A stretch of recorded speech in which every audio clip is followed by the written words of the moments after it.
دنیا میں انسان اس کے پاس دو شہوتیں ہیں. شہوت کہتے ہیں برائی کرنے کی خواہش.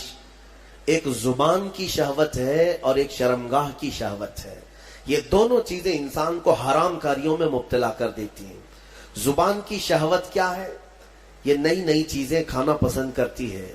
اس کو جس چیز کی لت لگ جائے، چٹخارے جس کو کہتے ہیں، تو پھر یہ ہلکی پھلکی چیزوں پر صبر بھی نہیں کرتی. اور یہ زبان کی شہوت اس کو حرام حلال سب بھلا دیتی ہے. جب انسان کو چٹ لگ جائے کسی چیز کے کھانے کی، تو پھر اب وہ یہ نہیں دیکھتا کہ یہ جو چیز میرے پاس کھانے کی آ رہی ہے وہ چوری کی ہے، حلال ہے یا حرام ہے. میاں گوشت کھانے کی خواہش ہو گئی تو یہ تحقیق کرنا بھی چھوڑ دیا، آخر یہ ذبح کیا ہوا ہے یا مرا ہوا ہے، کچھ پتہ نہیں. میں نے اس سے قبل بھی کئی مرتبہ اعلاناً یہ کہا ہے، ممبئی کی سرزمین پر ایک ہوٹل والے پیزا بیچ رہے ہیں، اور جو نان ویج پیزا ہے مسلم ہوٹل ہے، کھانے والے لے بھی جا رہے ہیں، پیزا کا شوق ہے. بعد میں پتا چلا کہ ہوٹل کا مالک خنزیر کا گوشت بیچتا ہے. اس پیزے میں پورک بیچا جاتا ہے. باضابطہ اس سے کسی نے فون کر کے پوچھا بھی کہ صاحب آپ تو مسلمان ہیں، آپ یہ سور کا گوشت کیسے بیچ رہے ہیں اس پیزا میں؟ اس نے کہا جسے کھانا ہے وہ کھائے، میں جو نہیں کھانے والے ان کو نہیں بیچ رہا ہوں. ہمارے پاس کھانے والے بہت سارے آتے ہیں، ان کے لیے میں بیچ رہا ہوں. نعوذ باللہ من ذالک. یہ زبان کی شہوت ہے. اسی لیے میرے عزیزوں، آج جو پھیلی ہوئی ساری چیزیں جو مل جاتی ہیں، کتنے ایسے ہیں وہاں پر. ہم نے معلومات کیا، اپنے بچے بتاتے ہیں کہ بہت سارے جو چھوٹے موٹے نکڑ پہ ہوٹل چلانے والے جو چکن بیچتے ہیں، مری ہوئی مرغیوں کا بیچتے ہیں. اور باضابطہ کچھ ہوٹل والے یا جو نکڑ پہ چلانے والے لوگ ہیں، وہ دوسروں کو یہ ٹک بھی دیتے ہیں کہ میاں اس طرح کا گوشت لاؤ، پروڑے گا، بہت آسان ہے، بہت سستے میں ہو جائے گا. مری ہوئی مرغی 20 روپے کلو مل جاتی ہے.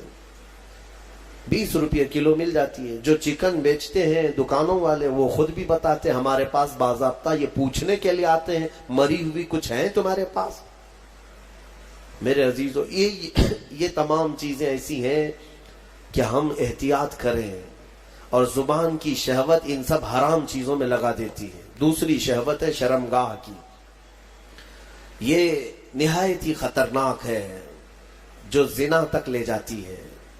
اور یہ شرمگاہ کی شہوت انسان کو تباہ و برباد کرتی ہے. حدیث رسول ہے، میرے آقا صلی اللہ علیہ وسلم نے فرمایا، جو زنا کرتا ہے اس وقت اس کا ایمان اٹھا لیا جاتا ہے. ایمان کے ساتھ کوئی زنا کر ہی نہیں سکتا. ایمان کی حالت میں کوئی زنا میں مبتلا ہو ہی نہیں سکتا. جس وقت وہ زنا میں مبتلا ہو اس کا ایمان اٹھا لیا جاتا ہے.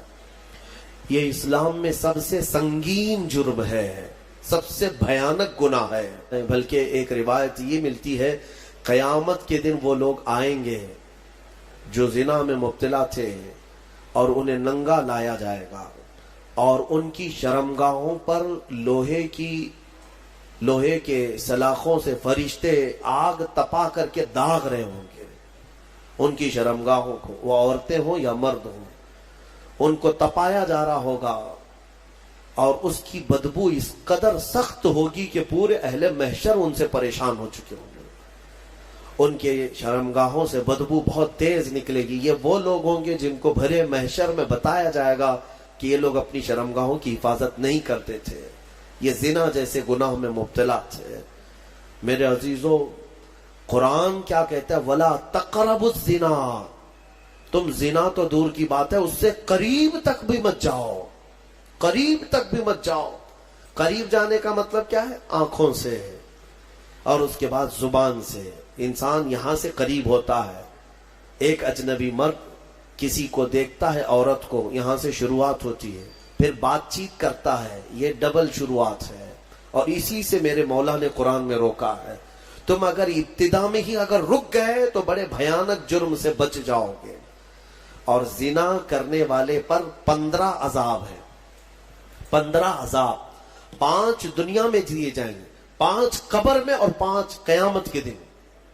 5 جو دنیا میں دیے جائیں گے وہی سخت ہیں کہ اس کے چہرے کا نور ختم کر دیا جائے گا، اس کا رزق ہٹا دیا جائے گا.